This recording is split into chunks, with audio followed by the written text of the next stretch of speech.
Okay, Dr. Ramsaroop, we can just start with you introducing yourself. You tell me a bit about the Guyana Office for Investment and your role here. Dr. Peter Ramsaroop, I'm the Guyana's Chief Investment Officer and agency head of the Guyana Office for Investment, which falls under the Office of the President. And our role in the government of Guyana is to help promote businesses in Guyana around the world, both on the investment and the export promotion activities. We deal a lot with both local and foreign investors coming into Guyana and deal with a lot of local small businesses in trying to get their products to the external market. Okay, perfect. And Dr. Ramsaroop, from your perspective, can you tell me how has Guyana's industry in terms of particularly investment evolved over the past few years? What would you compare the investment climate to a few years ago to now? Well, absolutely. In the investment climate around the world, you would know that Guyana is the fastest growing economy, not only in the oil industry, but also in the non-oil industry, a number that we're proud of, that Guyana grew at over 11% in the non-oil industry and over 30 plus percent in the overall GDP growth. Our investment climate is extremely friendly to Guyanese and foreign direct investments. We offer incentives to businesses coming in manufacturing and agro-processing. The first wave of Guyana, as you know, when anyone talk about the Dutch disease, we say Guyana cannot get that because our history of growth over the decades has been significant, 4.8% in 2006, 2009 under President Jack Dio when we were dealing with agriculture and gold mining. Now that we have oil, what we're using that money for is to modernize our known industries. So the president's vision of 2030, His Excellency Dr. Ali, is on a mission to transform Guyana by 2030 significantly across many areas.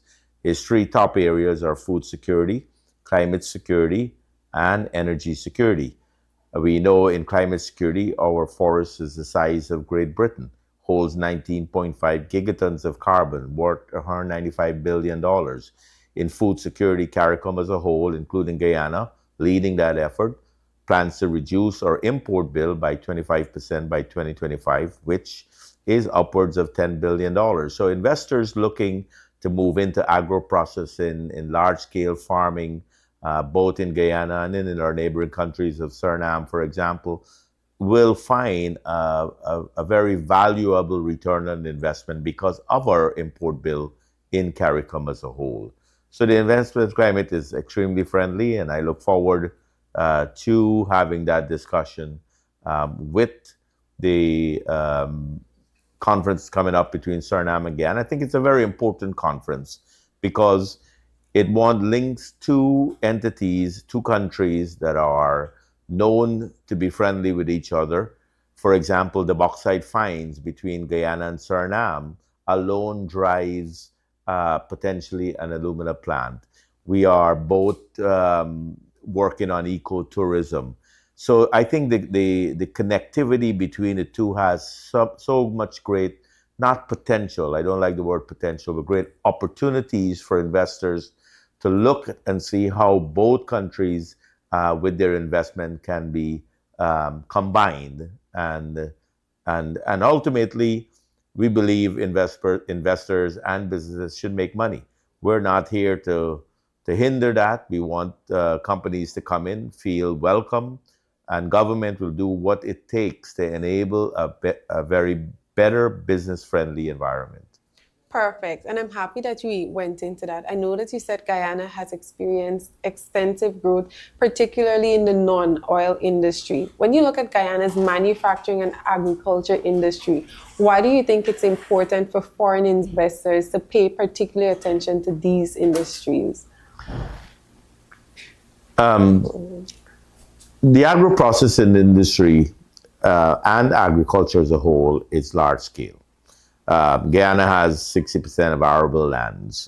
We feel that, the president, for example, put 5 producers of poultry together and allow them access to thousands of hectares of land. They're now growing soybean and corn. We will be self-sufficient by 2025 in soybean and corn on poultry. We will move now to being a net exporter of soybean and corn. So the agriculture sector, food security for Guyana is extremely, extremely important. Wonderful. And why is the International Business Conference crucial for industry leaders, whether it be manufacturing, agriculture, finance, oil and gas, and businesses interested in Guyana's growth trajectory? Well, as I said earlier, the connectivity between Suriname and Guyana, given our location, given the fact that both countries have signed on to bridging the two nations very shortly. I think the final stages of the RFP is being finalized. That will put the two countries together in a transformative mode. We know Suriname is right behind us. Their oil finds and gas finds are significant. They're now getting there. We have led that effort over the last 4+ years in Guyana. So we have the skill sets now. We have the knowledge that I believe Suriname can utilize. And again, just joining forces is always better. And our government, our president, and the president of Suriname believes in that philosophy.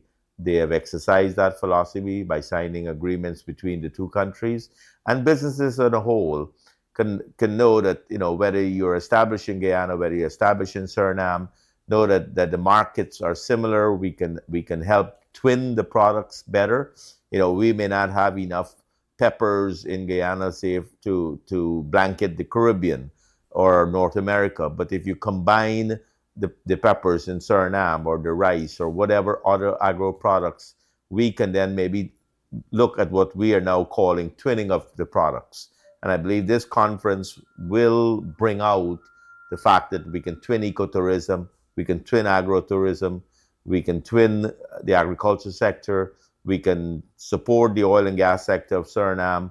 These are all real opportunities that this conference will be able to discuss. Business to business, government to government, government to business. We're ready to make sure that your investment in Guyana and I'm sure the same thing the Suriname counterparts will say, that we would like to see investors succeed in this market. And then we put together, can then contribute across CARICOM and the rest of the wider world. Perfect. You spoke about twinning, and I would like you to share with me, how important do you think it is for public and private partnerships in driving sustainable economic growth in Guyana?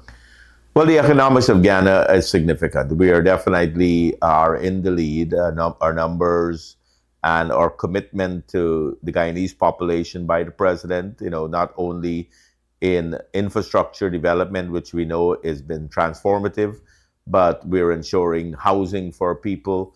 We're ensuring the creation of wealth for Guyanese. His measurement of success, he said, in his first and second term, will be the growth of Guyanese prosperity. And if you look across the board, social development, whether it's in education, whether it's providing scholarships, 40,000 scholarships to train Guyanese in master's and bachelor's degree. We're opening up the first modern training center for the oil industry in Guyana, in Port Moran, close to Suriname, that will be able to train people to work on the FPSOs, the technical aspects of the oil and gas industry. So we're looking also at the higher level skill jobs, and government is putting a lot of money back into training, back into people's development, and ultimately the citizens of Guyana will benefit from it. Okay, and my last question for you. When we speak to persons, they say that sometimes they're not interested in conferences that are coming up. They feel like it doesn't meet their need. You guys have chosen to support the International Business Conference 2024. If you're to give an endorsement for this event or a call to action for business support organization, companies, maybe small, micro-sized enterprise who may feel that they're not as large scale, how would you encourage them to come to the conference? I know we're promoting a lot of business-to-business focus, a lot of networking opportunities, and even His Excellency is calling for more joint ventures in the manufacturing and agriculture sectors. So can you encourage persons to actually come to the conference, and what can they look forward? What's like the ideal opportunity for them? Well, given that, I give an example of Ghana energy costs coming down by 50% in 2025. Businesses need to look at those opportunities. You mentioned manufacturing. Manufacturing is another big sector that we're going to focus on starting 24 plus on. I think businesses coming got to realize that it's what you get out of it. And I've seen many businesses form joint ventures at these conferences. They sign mutual agreements to work forward. They get a chance to display what they have to offer. And ultimately, I believe the linkage between Guyana and Suriname makes it even more critical that the international community, apart from our local businesses in Guyana and Suriname, come to an event such as this, because you now have a lot more opportunities of the term I use of twinning the products, looking at where the markets are. And Guyana as a whole is the number one investment destination in the region and in the wider world. And we look forward to welcoming you to the conference. As government, we will work with you if there are incentives that we can offer you based on manufacturing and agro-processing and other areas, hospitality. We just signed a deal with a Suriname company to build the first hotel in Berbice, large-scale hotel, 150 rooms plus, next to the stadium that His Excellency is building in Berbice, which is, just a few hours away from Suriname. So the opportunities in and around Guyana is significant, and I advise businesses, whether it's local, whether it's in Suriname, whether it's in the international world, that this conference is going to be more practical in nature. We're not looking as much, at least from our end as government, not looking to have conversations just for conversation's sake. We believe in closing deals. And if we're able to help put business to business together and government can enable a better opportunity for businesses to do better, we're there right by your side.